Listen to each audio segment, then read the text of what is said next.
Welcome to today's video. In today's video, I will be doing a 2024 election prediction between Hillary Clinton and Ron DeSantis. I'm going to try to make this video really quick. I haven't uploaded in recent days. I've had, just sort of trouble in, the last 2 days. It was generally fairly late when I was going to upload, so I just didn't upload, and I'm hoping to make these videos up soon. Hopefully I'll get 2 in tonight. I don't think I'll squeeze it in, but I hopefully will get it done. But I really want to do this quickly. Try to get 2 videos in. HRC's likely states. I'm just going to talk about them, probably what I'm doing. Colorado, I think she's strong enough.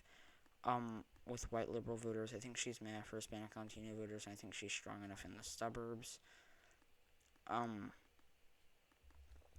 New Mexico, I think that she's strong enough, for Hispanic Latino voters, and she's, and RDS does do pretty well, with oil workers, though. In Delaware, Jersey, Connecticut, Rhode Island, a lot of them were, likely in 2016. I don't think that HRC has, if anything, she's probably gotten weaker. RDS, there's probably an argument to be made that he's stronger for a lot of these states. And I think that Rhode Island can be thrown in there with them. Hold up, not New Hampshire. In Illinois, I think that HRC struggles in Chicago. In Minnesota, I think that she does well enough with white liberal voters and does well enough in the suburbs. Nebraska second, I think that she does well enough in the suburbs. Alaska, I think we're probably going to see more and more Native American voters turning out and shifting it to the left. I don't know if HRC is a great candidate for Native American voters. I don't think she's, horrible, though.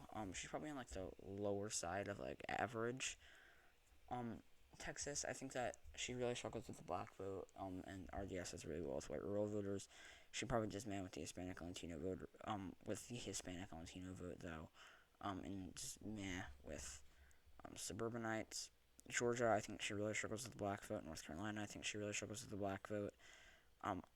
Kansas, I think that she does well enough in the suburbs. Nebraska's first, I think she does well enough in the suburbs.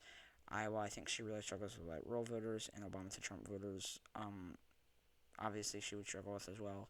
Ohio, I think she really struggles with white rural voters, and she really struggles with the white working class, and she struggles with the black vote. She's just not a very good candidate for a state like Ohio. HRC's lane states, she gets Nevada, Maine at large, and Virginia. RDS gets Arizona, Wisconsin, Pennsylvania, and Florida. Maine second. I think that he has enough of the populist appeal. Nevada, I think that she does well enough with Hispanic and Latino voters. RDS is pretty well with white rural voters. It's probably fairly similar to 2020. Arizona, I think that he is much stronger, for traditionally conservative suburbanites, or not even necessarily much stronger than Trump, just strong enough. I was actually going to say HRC, but obviously, but I think that, so yeah, actually, obviously stronger than HRC. I think a Trump comparison is better, so yeah, he's obviously probably stronger than Trump, and HRC is just really weak, in the traditionally conservative suburbs. Florida, I think that RDS is strong enough with Hispanic Latino voters, strong enough with older white voters, and strong enough with suburbanites. HRC would really struggle with Hispanic Latino vote, or not necessarily really struggle, just be meh. She would really struggle with the black vote. She would probably be slightly below average with white rural voter, or with, older white voters. And she would probably do meh in the suburbs. Virginia, I think that HRC struggles a lot with the black vote. And I think that, yes, RDS is very Glenn Youngkin-like, but I think a big difference is that HRC has much more appeal in the DC suburbs than McAuliffe did. Wisconsin, Pennsylvania, just Wisconsin voting farther to the right. I think the HRC really struggles with the black vote. RDS does very well with white rural voters, and he does very well with the white working class. HRC struggles with suburbanites, and RDS just, obviously, I don't think he's great for the suburbs, but he does well enough. Maine at large, I think that it was leaning in 2016. I think RDS is definitely stronger for Maine than Trump, or probably stronger for Maine than Trump, although he might be weaker in Maine second. For the final 2 states, they are both tilt states, and they are both tilt states for RDS. Michigan and New Hampshire. Michigan, I think that Clinton really struggles with the black vote. She does meh in the suburbs, probably struggles.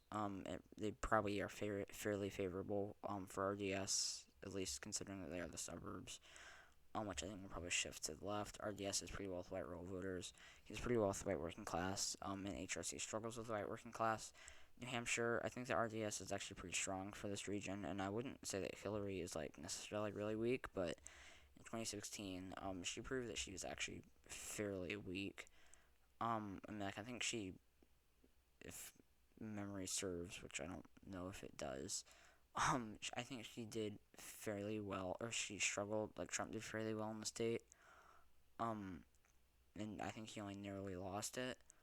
So yeah. Anyways, thank you guys so much for watching this video. If you enjoyed it, please leave a like below. Stay tuned for my next video. Subscribe to my channel if you haven't already. Please comment your suggestions down below, and hope to see you all in my next video. Bye.